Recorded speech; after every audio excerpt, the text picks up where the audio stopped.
Olá, galerinha, bom dia, tudo bem com vocês? Primeiramente, quero desejar uma boa semana para todos nós, né? Que nossa semana seja bem produtiva.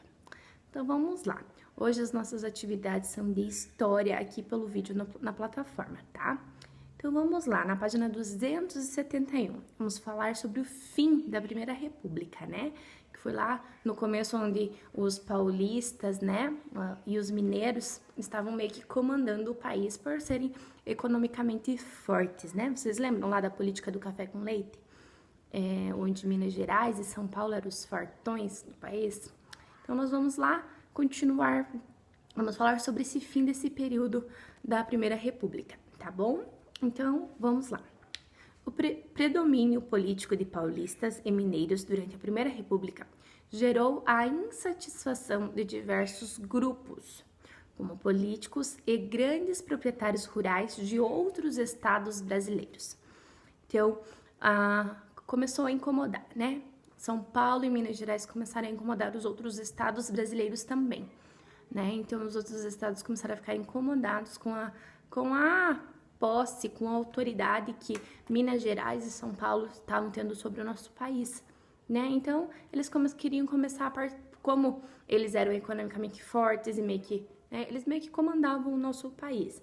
Então, os outros estados brasileiros começaram a ficar incomodados com isso. Peraí, a gente também precisa participar de algumas decisões, né? Foi aí que começou essa intenção dos outros estados brasileiros de estar começando a opinar também nas decisões, né? Esses grupos pretendiam ter uma participação mais efetiva nas decisões políticas do país, para conseguir que seus interesses fossem atendidos. Então, eles queriam que parasse só de ser atendida a questão de São Paulo e Minas Gerais, eles queriam que também as suas decisões fossem eletivas, né? A gente também quer participar, né? A aliança entre paulistas e mineiros foi desfeita quando os políticos paulistas, em vez de apoiar um candidato mineiro nas eleições presidenciais de 1930, lançaram seu próprio candidato Júlio Prestes. Então, os paulistas e os mineiros, né, desfizeram a sua aliança quando um deles não apoiou o seu candidato. Então, né, Minas Gerais tinha um candidato a ser presidente, né, para as eleições presidenciais do país, e o governo paulista não ajudou, né, não apoiou essa candidatura. Então, aí ocasionou uma risga ali na união entre esses dois estados, né? Então, os paulistas e os mineiros desfizeram a sua ligação ali. Em vez de apoiar um candidato mineiro nas eleições presidenciais de 1930, lançaram o seu próprio candidato. Então, São Paulo não apoiou Minas Gerais e lançou o seu próprio candidato. Então, era como se eles estivessem colocando meio que assim, não, a gente vai se virar agora sozinho. A gente quer um presidente que seja paulista pra gente comandar geral, né? Os mineiros, descontentes com a situação, aliaram-se a políticos dos estados do Rio Grande do Sul e da Paraíba, formando a Aliança Liberal. Essa aliança lançou a candidatura do gaúcho Getúlio Vargas para as eleições presidenciais. Os mineiros fizeram o seguinte: São Paulo, já que vocês estão querendo, né, se virar sozinho, vamos se unir a outros estados brasileiros para a gente ficar forte também, né? Então foram lá, se uniram ao Rio Grande do Sul e a Paraíba e lançaram também uma candidatura, que foi do gaúcho Getúlio Vargas, né? Getúlio Vargas era um advogado, um militar também e um político brasileiro, lá do Rio Grande do Sul. Então, o Getúlio Vargas era do Rio Grande do Sul. E Getúlio Vargas, então, começou ali nas eleições presidenciais. As eleições foram vencidas por Júlio Prestes, porém, os membros da Aliança Liberal não reconheceram a derrota, acusando os paulistas de cometerem fraudes eleitorais. Antes que Júlio Prestes tomasse posse do cargo de presidente, os membros da Aliança Liberal organizaram um golpe e assumiram o poder, colocando Getúlio Vargas no governo. Esse golpe ficou reconhecido como Revolução de 1930 e pôs fim à Primeira República. Então, terminou a Primeira República, né, onde São Paulo e Minas Gerais pararam de comandar o país, e assim Rio Grande do Sul, Paraíba entraram na política, né, de maneira injusta, porque eles deram um golpe em Júlio Prestes, né, eles não entraram de forma justa no governo, né. Página 272. Getúlio Vargas no poder.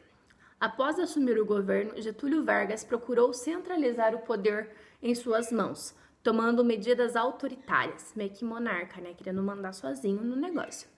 Ele fechou o Congresso Nacional e substituiu os governantes de vários estados por pessoas de sua confiança.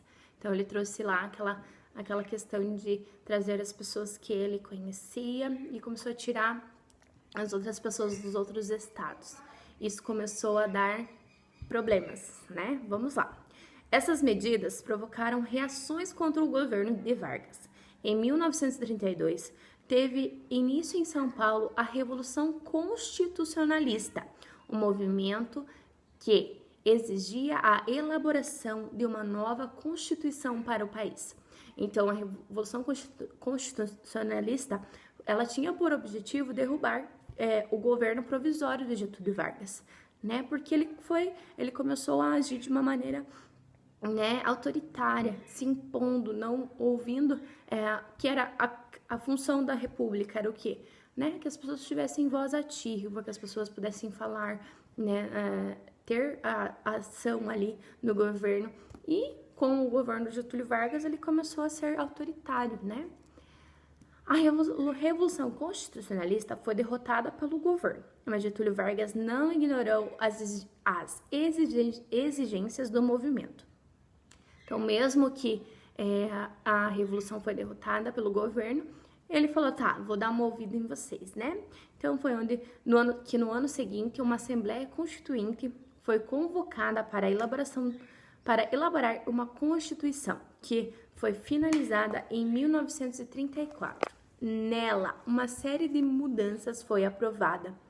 Veja a seguir algumas mudanças. Então, lá nós temos o nosso quadrinho, lá, a nossa lupinha, que ele colocou algumas mudanças que ocorreram no governo, né? Ali, quando o Getúlio Vargas abriu a elaboração do governo. Então, vamos lá. Instituiu o voto secreto, então o voto era secreto, como é hoje em dia, né? As pessoas iam, claro que não tinha a urna eletrônica, né? Eram as caixinhas que era depositada a contagem dos votos, mas que ainda acontecia algumas situações de serem modificadas, né? Serem violadas. Regulou o voto feminino. O trabalho de pessoas menores de 14 anos foi proibido.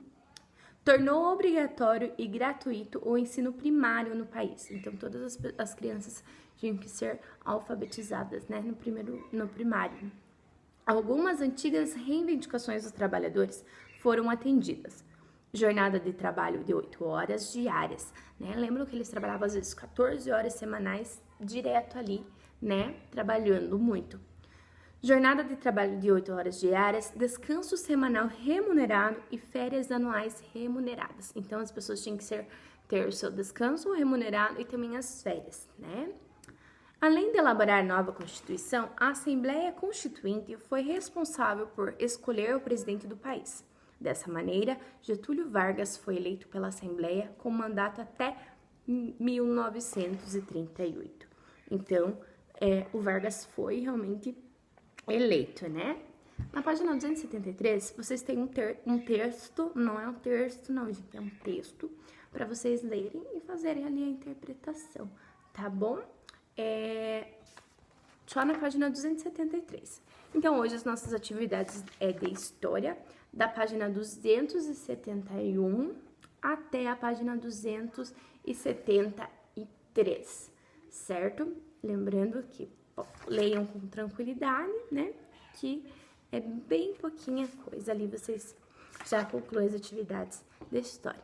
Depois de terminar as atividades, né, lá na página 273, vocês tirem fotos e encaminhem para a prof. Não precisa tirar da página 271, 272, lá só da atividade realizada.